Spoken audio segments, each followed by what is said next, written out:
Entonces, vamos a dar continuidad al programa. Muy buenas tardes nuevamente. Mi nombre es Evelyn Lora, yo soy neuróloga pediatra, hice también electroencefalografía pediátrica cuando estuve en mi formación en México. Vamos a hablar ahora el tema de síndromes epilépticos en la edad pediátrica.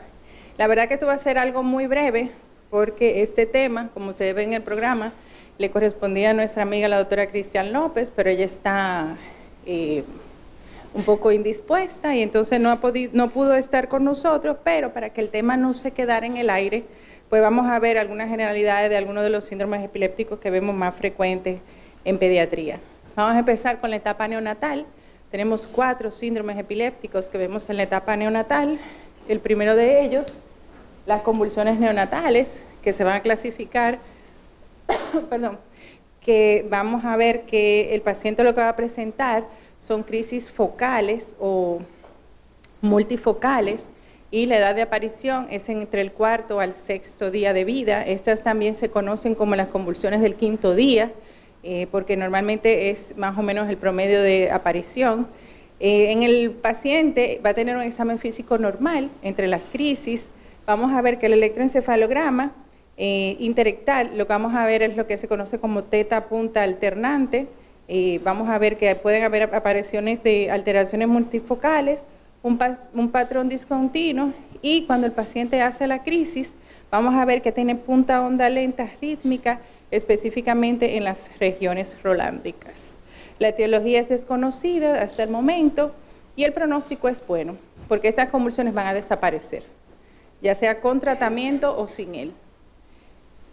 El segundo síndrome epiléptico es la epilepsia neonatal benigna familiar. Se caracteriza por tener crisis tónicas con síntomas autonómicos que se van a asociar a apnea, con desaturación o bradicardia. Pueden aparecer también las crisis clónicas, menos frecuentes, y también su examen neurológico entre las crisis es un examen neurológico normal. El electroencefalograma es inespecífico, pero entre crisis puede ser que el electroencefalograma, su actividad de fondo, sea normal o puede tener un patrón discontinuo o anomalías focales o multifocales, y también la teta punta alterna. Y cuando el paciente hace la convulsión o la crisis, vamos a ver que tenemos un aplanamiento o una disminución del voltaje muy marcada al inicio del trazado y posteriormente aparecen las descargas de punta onda lenta. De su etiología se ha caracterizado por que aparece lo que es la canalopatía autosómica dominante con antecedentes familiares, y ahí están los genes que se han aislado con esta patología. El pronóstico también es bueno. Estos niños van a tener un neurodesarrollo normal y normalmente alrededor de los 6 meses ya las convulsiones desaparecen. Hay un 14% de los pacientes que van a tener recurrencia de la crisis posterior a esa edad. El síndrome de Ohtahara, que es uno de los síndromes epilépticos que aparecen en la etapa neonatal, es uno de los síndromes que son catastróficos porque su pronóstico es muy malo. Estos son los pacientes que, identificados ya como síndrome de Ohtahara, posteriormente van a progresar a síndrome de West y posteriormente pueden llegar a ser un Lennox-Gastaut. Las convulsiones se caracterizan por ser tónicas, focales o generalizadas, con síntomas autonómicos. Normalmente el recién nacido va a dar manifestaciones clínicas de encefalopatía. El electroencefalograma se caracteriza por brote supresión, tanto durante la vigilia como durante el sueño. En cuanto a lo que es la etiología, pueden verse en pacientes que tienen errores congénitos del metabolismo, también en canalopatías y sinaptopatías, como ustedes ven ahí los genes aislados para el síndrome de Ohtahara. El pronóstico es malo, esos pacientes van a desarrollar una encefalopatía grave y epilepsia refractaria. Y el último de los síndromes que aparecen en la edad neonatal es la epilepsia mioclónica precoz, y se caracteriza, como su nombre lo dice, por crisis mioclónicas que pueden ser erráticas, axiales, de las extremidades y de la cara, pero también pueden presentar crisis clónicas focales o tónicas también. Normalmente el examen neurológico también va a estar alterado, el paciente va a tener datos de encefalopatía en el examen físico. El electroencefalograma igualmente es brote de supresión, pero a diferencia del Ohtahara, ese patrón se va a ver predominantemente durante el sueño. En la etiología, vamos a ver que estos pacientes pueden presentar errores del metabolismo y el pronóstico, al igual que el Ohtahara, es malo, es pronóstico desfavorable y muchos de estos pacientes pueden ser sensibles a vitaminas, de acuerdo obviamente a lo que le está causando las crisis, pero tienen un mejor pronóstico, que el síndrome de Ohtahara. El síndrome de West, estos son de los síndromes epilépticos que vemos en la edad del lactante, se caracteriza por una tríada clásica, que son los espasmos infantiles, que son las convulsiones en las cuales el paciente lo que hace es una flexión. Hay dos tipos de espasmos, que son los espasmos en flexión, espasmos en extensión, y están también los espasmos mixtos, en el que el paciente hace una flexión de las extremidades superiores, flexión de los miembros inferiores y también de la cabeza. Y el paciente es lo que hace esto, y la característica es que son en salvas, o sea que lo hace repetidamente. Entonces vamos a ver que estos pacientes, aparte de lo que son los espasmos infantiles, va a tener un deterioro en el desarrollo psicomotor, porque a veces llevan un desarrollo psicomotor que podríamos calificar como normal, pero iniciado las crisis, empiezan a tener una regresión o un deterioro de su desarrollo psicomotor, y lo característico del electroencefalograma es que aparece la hipisarritmia.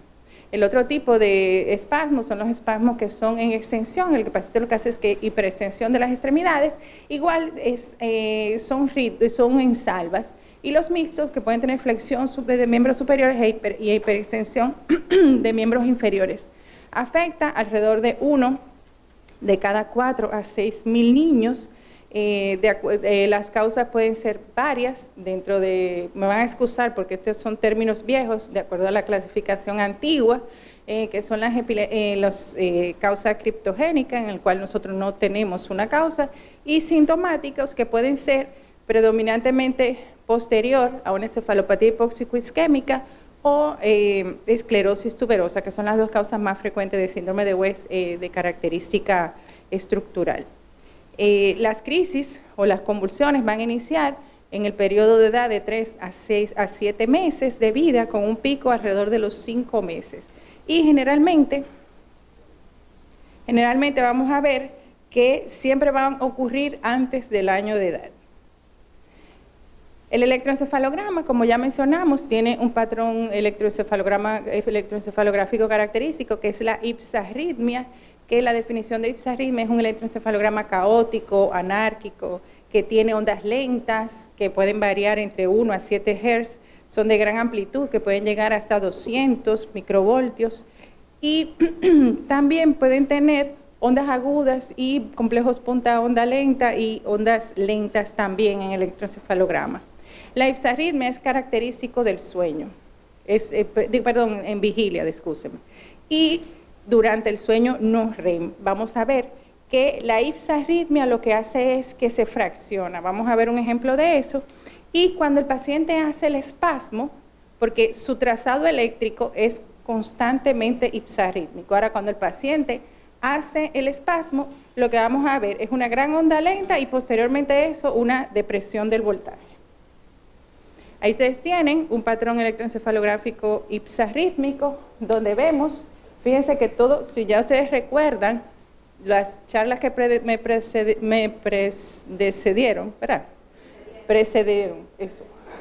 antecedieron, vamos a decir.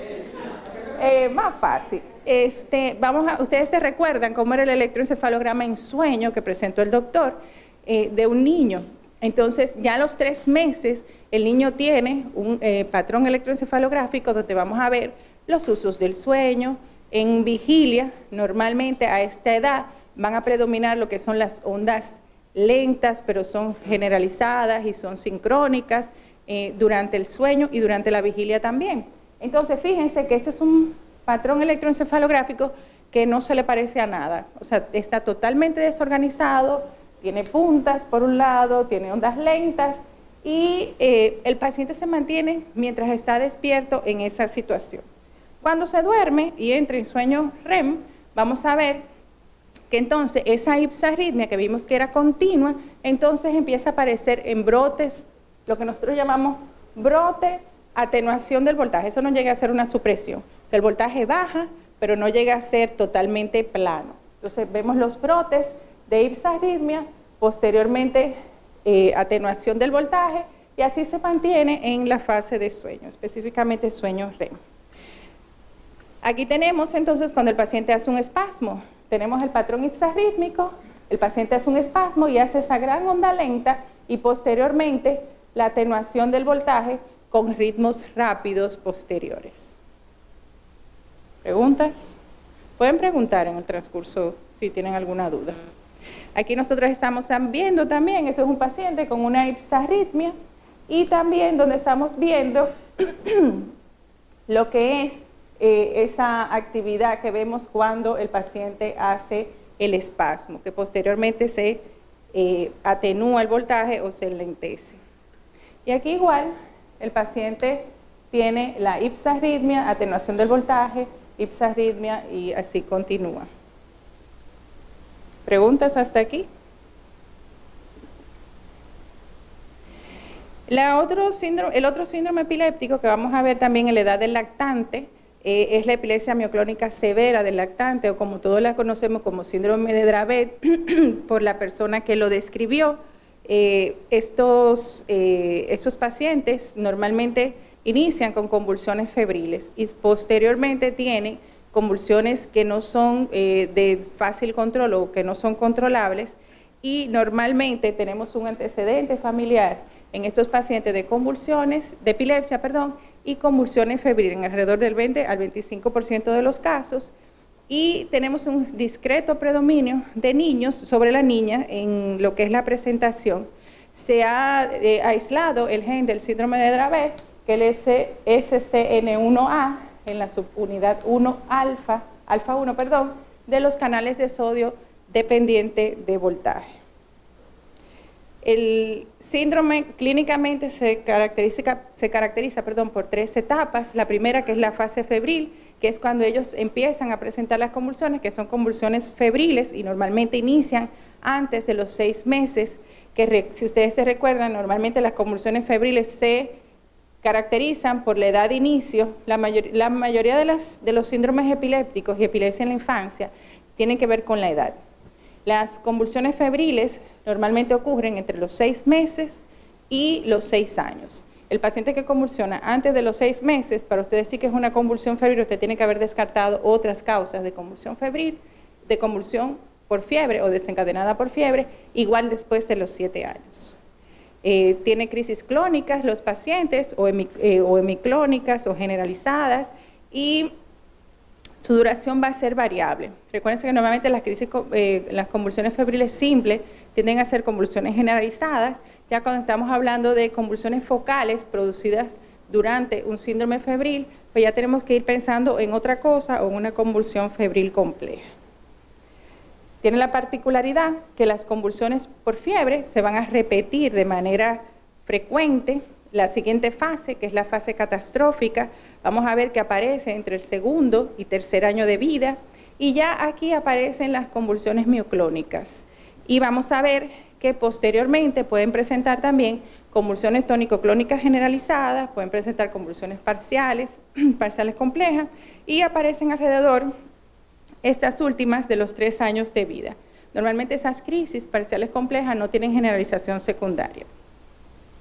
La particularidad que tiene, que en la medida que aparecen las convulsiones y sobre todo lo que son las convulsiones mioclónicas, vamos a ver que el paciente o la paciente empieza a presentar también un deterioro neurológico mucho más rápido, y también vamos a ver que se va a acompañar de disfunción cerebelosa y afectación piramidal. Es decir, que aparte vamos a tener otros signos neurológicos que nos van a indicar que el paciente, su síndrome epiléptico, aparte de que son convulsiones de muy difícil control, pues ya tenemos que ir pensando en que no es una simple convulsión por fiebre o antecedida por fiebre. Ya alrededor de los 7 a 8 años, pues entonces ya el paciente tiene una fase de deterioro neurológico completa. Entonces, el electroencefalograma en estos niños, al principio es un electroencefalograma normal. Alrededor de los 2 años, básicamente lo que vamos a ver es presencia de actividad teta, alrededor de 4 a 5 Hz de localización frontocentral, Y ya posteriormente, a los 2 años, que es cuando empiezan a aparecer las crisis mioclónicas, vamos a ver que vamos a tener descargas generalizadas de lo que son complejos punta onda, polipunta, onda lenta, generalizadas, pero que son de corta duración. Ya después de esta presentación vamos a ver que empiezan a aparecer lo que son las anomalías focales o multifocales y tienen la particularidad también que son sensibles a la estimulación luminosa. Vamos a ver que estos pacientes, cuando se les está haciendo el electroencefalograma y se le pone la estimulación luminosa intermitente, podemos tener que aparezcan lo que son las crisis, sobre todo las que son las crisis mioclónicas. La neuroimagen puede ser normal en estos pacientes y también lo que son las determinaciones metabólicas. Aquí ustedes tienen el electroencefalograma donde estamos viendo las descargas generalizadas de polipunta, punta onda, y fíjense que aparecen en brotes, que son brotes generalizados. Aquí nosotros estamos viendo también cuando aparece la crisis mioclónica, vamos a tener ese patrón de polipunta onda y posteriormente atenúa el voltaje posterior a lo que es esa crisis mioclónica. En este caso, pues una crisis mioclónica generalizada. El otro síndrome epiléptico, que también es dependiente de la edad, pero ya lo vemos en la edad escolar, es el síndrome de Lennox-Gastaut.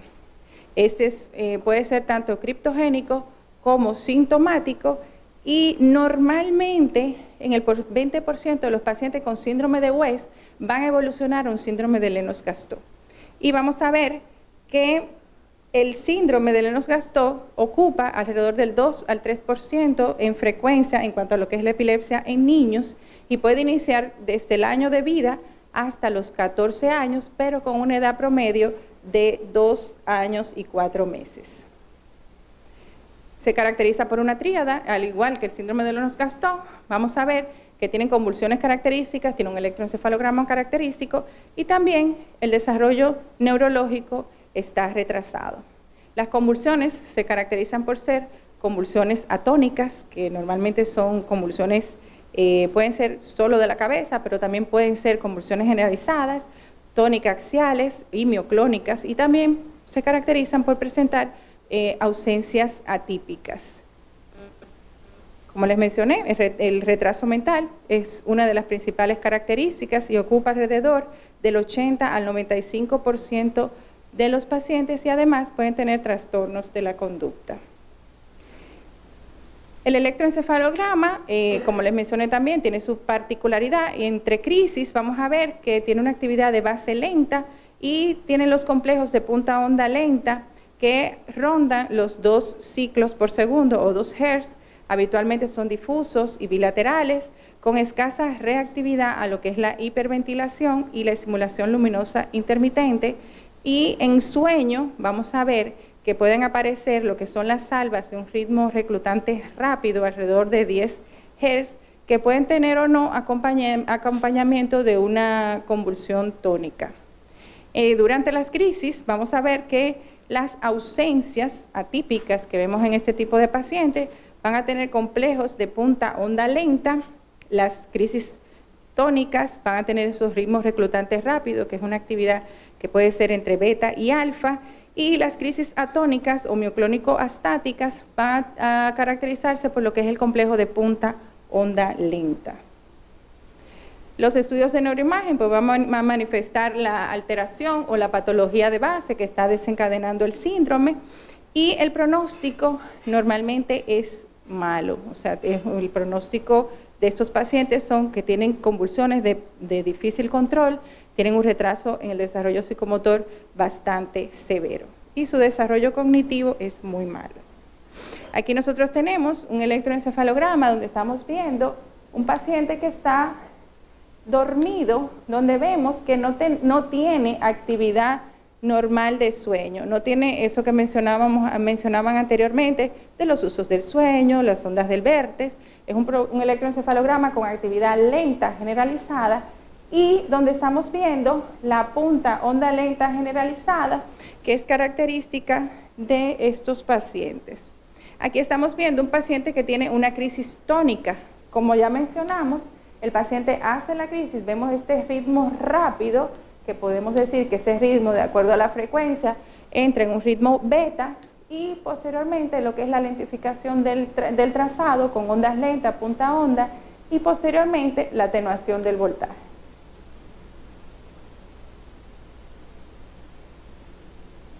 Aquí también tenemos esos ritmos rápidos generalizados que pueden estar en el electroencefalograma en un paciente interictal sin tener esas crisis, pero que pareciera esos usos que ya se habían mencionado anteriormente, pero en un paciente que tiene, fíjense, un voltaje bajo y también tiene descargas aisladas de puntas y no tiene otro grafoelemento normal del sueño. Otro de los síndromes epilépticos que vemos también en la edad pediátrica, pero ya aquí estamos en la edad escolar, es lo que es la epilepsia generalizada de ausencia o epilepsia de ausencia infantil, que ocupa alrededor del 4 al 5% de lo que son las epilepsias en la infancia, y normalmente lo vamos a ver entre los 4 a 9 años, el inicio de lo que son las crisis, y la particularidad que tienen estos pacientes es que normalmente su desarrollo psicomotor y su desarrollo cognitivo es normal, aparte de lo que son las crisis. Tiene un predominio ligeramente por el sexo femenino, y normalmente vamos a ver que estos pacientes tienen antecedentes de epilepsia en la familia, que pueden ser convulsiones febriles o epilepsia generalizada, idiopática. La ausencia, bueno, yo creo que ya eso se mencionó anteriormente. Básicamente lo que ocurre durante la ausencia es una supresión brusca de lo que es el estado de conciencia y también de lo que son las manifestaciones motoras. Y posteriormente, cuando el paciente regresa de la crisis, viene simposictal, o sea, retoma nuevamente lo que estaba haciendo. Y puede durar desde un segundo hasta, puede durar de 8 a 15 segundos en una ausencia simple.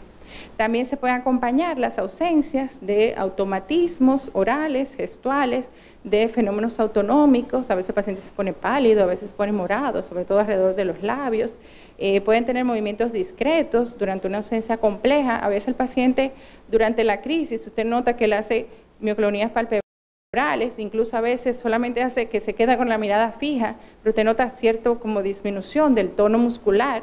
Y normalmente nosotros cuando estamos con un paciente que sospechamos que tiene una crisis de ausencia, pues durante la evaluación pues le hacemos la hiperventilación al consultorio para ver si desencadenamos la crisis, porque normalmente la mayoría de los pacientes desencadenan la crisis con la hiperventilación. Pero recordar que por lo menos debemos tener 3 minutos en la hiperventilación y durante el electroencefalograma que se está realizando la hiperventilación, por lo menos un mínimo de 3 minutos. El 40% de estos pacientes muchas veces se diagnostican porque la primera crisis que notan los familiares, o por lo menos que se dan cuenta, es una convulsión tónica generalizada.